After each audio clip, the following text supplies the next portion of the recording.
Hi Amy, I know that I said that my responses to your questions about my platform would be taken care of with 2 videos, but it turns out I have so much to say that it's going to take 3. So this one is answering your question that you posed to me, how do I feel about Senate reform in Canada? So I'll start off by saying I think we do need a Senate. Some people on the forums have talked about abolishing the Senate, but I think the Senate serves some important purposes. It serves to offset regional tensions in Canada. You sometimes hear complaints and concerns from smaller provinces saying that politicians and parties focus all their energy and attention and policies around Ontario concerns or Central Canada concerns, Ontario and Quebec, because that's where the greatest number of votes are and that's where the most number of seats are clustered. So having a Senate that has a more regional representation aspect to it helps to give these provinces more of a say in our parliament.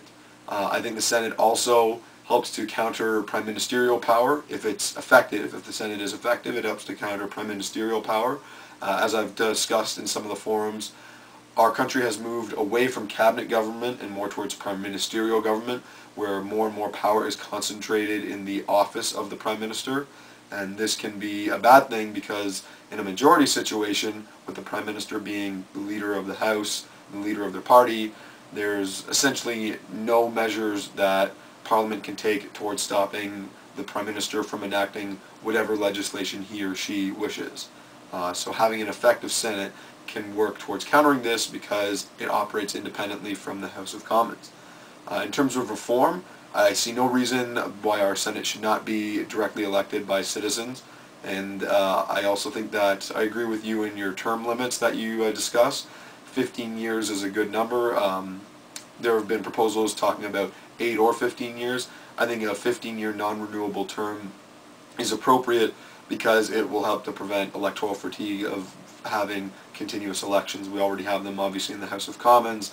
Adding them to the Senate, I think it's better to give the senators longer terms to prevent frequent elections happening all the time.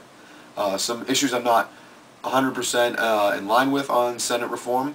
Right now, as you may know, it's on Prime Minister Harper's agenda to reform the Senate through parliamentary measures, through passing legislation in the House. And I don't agree with this. A number of conservative senators have already spoken out saying that there's going to be some problems with doing this legally, constitutionally. Similarly, parliamentary experts and constitutional experts have voiced similar concerns.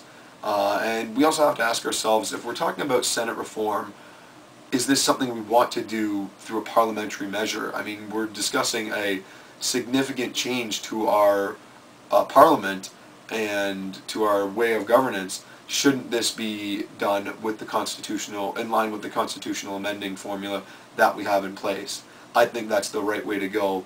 And this means more than just making recommendations from a royal commission and then putting them to the provinces and then to the people. This means having the provinces actively engaged in constitutional negotiations about Senate reform. Already the Quebec legislature has passed, it's a non-binding motion, it's more of a statement that said, but it's still symbolic, saying that they do not want any Senate reform to take place unless it's in negotiation with the Quebec legislature. So I think the amending formula, following the amending formula, including the provinces in these negotiations, is the way to go if we're going to reform the Senate. But I don't think reforming the Senate should be a priority for our government right now. We're going through a significant period of economic turbulence, a financial crisis that is very severe and threatens to put a lot of people out of work and destabilize the entire country. So I think our focus needs to be on that. Additionally, getting through this period is going to require coordination and cooperation between our levels of government, which you talk about in your opening video, and which I agree with. And right now we're actually seeing that this kind of cooperation can occur. We just had a First Ministers meeting that went relatively smoothly, and I think weathering this economic storm is going to require cooperation such as that to continue and to be successful. And constitutional negotiations that would be required to reform the Senate tend to pit the regions of our country against each other. So that would be counterproductive to working towards our common goal of making sure our economy makes it through this period all right. Additionally, when we're talking about Senate reform, like I said, we're going to have to do it, or I think we should do it with the constitutional amending formula, but you're really opening Pandora's box with this. Once you touch constitutional amendments, or go into the realm of amending the Constitution, you can't say we're only going to deal with Senate reform. It really opens up the issues to, it opens up the debate to a wide variety of issues, including Aboriginal rights, Quebec recognition, plus a whole host of interest groups who are going to have a say or want to say or have input into amending certain parts of the Constitution. And these sorts of politics can be very divisive.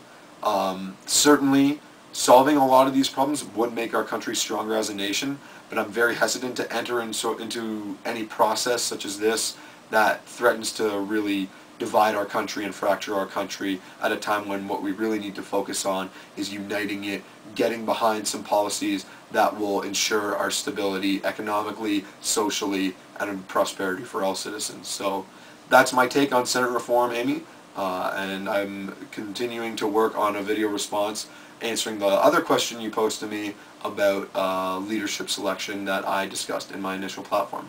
So thanks again, and you'll have that one shortly as well.